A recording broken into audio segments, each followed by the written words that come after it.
Hello there, Nevada Auto Sales. This is Coach Stephanie with part two of your mystery shop. I submitted a request via your website on January 25th at 10:03 a.m.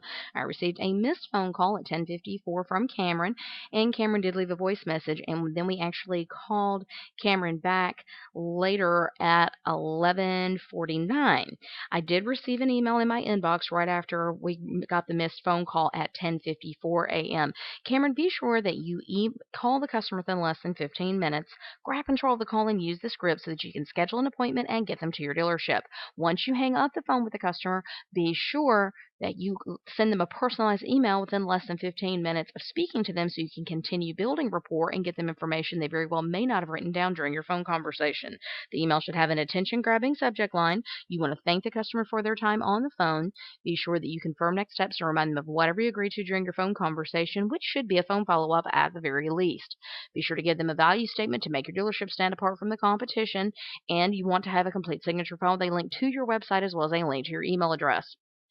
Taking a look, however, at the email that you did send, this email did come, like I said, after you attempted to try to call me. So, really nice job on sending the email within less than 15 minutes of attempting to reach the customer. However, taking a look at the email that you sent, the email needs to have an attention-grabbing subject line that's clear not only what it's about, but who it's from when you have not spoken to the customer.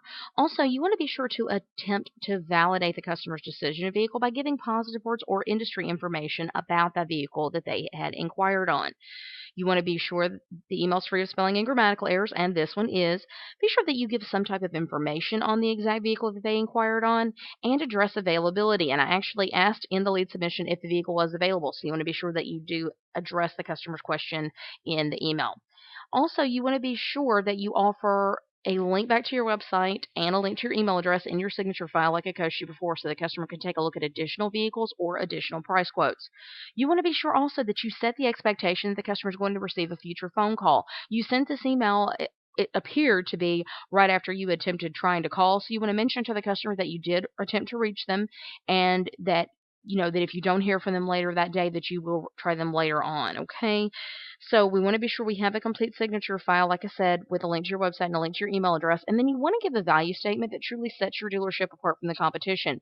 You do say here that here at Nevada Auto Sales, we take pride in offering our customers a good quality vehicle at a great value, but that doesn't truly set your dealership apart from the competition. Any dealership can say that.